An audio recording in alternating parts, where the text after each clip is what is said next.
ఇప్పుడు జిహెచ్ఎంసీ విషయానికి వచ్చేసరికి పార్టీల పరంగా జరుగుతున్న ఎన్నికలు కాబట్టి మీరేం చెప్తారు? బీసీలకి ఏమన్నా కల్పించే పరిస్థితి ఉంటుందా? మీరు అన్నట్టు ఇప్పుడు 42% వాళ్ళు ఇవ్వకపోయినా ఇప్పుడు బీసీలకి అవకాశం రావాలి కదా ఖచ్చితంగా. రాష్ట్ర ముఖ్యమంత్రి గారు చెప్పారు ఎన్నికల కంటే ముందు మేము 42% రిజర్వేషన్లు అమలు చేయాలనుకున్నాం, కానీ అటు కేంద్ర ప్రభుత్వం అడ్డుకుంది. అవసరం అనుకుంటే మేము పార్టీ పరంగా 42% రిజర్వేషన్లు ఇచ్చైనా ఎన్నికలకు పోతామని చెప్పారు. మరి 42% ప్రకారంగా వాళ్ళు ఇవ్వలేదు కదా, పార్టీ పరంగా కూడా ఇవ్వలేదు కదా. అంటే కాంగ్రెస్ పార్టీ కూడా 42% రిజర్వేషన్లు ఇవ్వాలనేటువంటి ఆలోచన ఎక్కడ కూడా లేదు.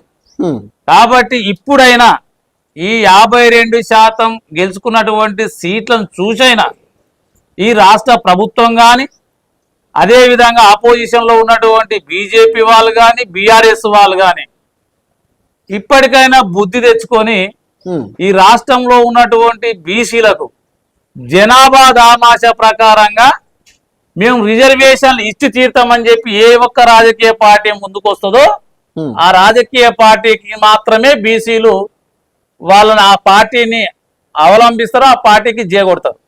కానీ 52% రిజర్వేషన్ కాదని ఎందుకు అడుగుతున్నాం? 52 వాస్తవంగా 56% ఉంది. ఇప్పుడు మేము గెలిచినాం కాబట్టి 52. వాళ్ళు ఆల్రెడీ చెప్పి కులగణన చేశారు, 56% అని తేల్చిరు. 56% తేల్చినాక ఎందుకు? ఇప్పుడు మేము అడుగుతున్న 56 జనాభా లెక్కలు ఇంత ముందు కంటే జనాభా లెక్కలు లేవని చెప్పేసి 34 అన్నాడు, 22 అన్నాడు, 17 అన్నాడు, ఇవన్నీ అయిపోయినాయి. ఇక స్పష్టంగా రాష్ట్ర ప్రభుత్వం కులగణన చేయబట్టింది, దాంట్లో 56% తేల్చిరు.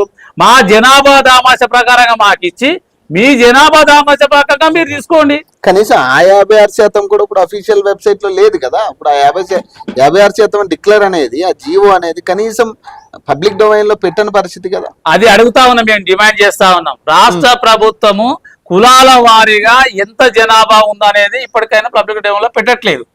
ఎందుకు పెట్టట్లేదు? ఈ రోజు భయపడతా ఉన్నారు. ఎందుకంటే ఈ కులం జనాభా ఇంత ఉందని చెప్పేసి మేము అఫీషియల్ గా ఇస్తే ఆ కులం వాళ్ళు మా జనాభా దామాష ప్రకారంగా మాకు జడ్పీటీసీలో కానీ, ఎంపీటీసీలో కానీ, రేపు జరగబోయేటటువంటి నగర మున్సిపాలిటీల్లో కానీ మా జనాభా దామాష ప్రకారంగా ఇయ్యమని క్వశ్చన్ చేస్తారు. ఈ రోజు మొన్న ముదిరాజులు 1600 మంది సర్పంచ్ గెలిచారు. వాళ్ళు ఏం అడుగుతా ఉన్నారు? ఈ రోజు మా జనాభా దామాష ప్రకారంగా మాకు రిజర్వేషన్లు అమలు చేయండి కావాలని అడుగుతాం, మా జనాభా ప్రకారం అడుగుతారు. అందుకని ఈ రాష్ట్రంలో ఉన్నటువంటి యాదవులు, గౌడ్లు, ముదిరాజులు, మున్నూరు కాపలు, చాకలి, రజక, నాయి బ్రాహ్మణ, విశ్వకర్మ,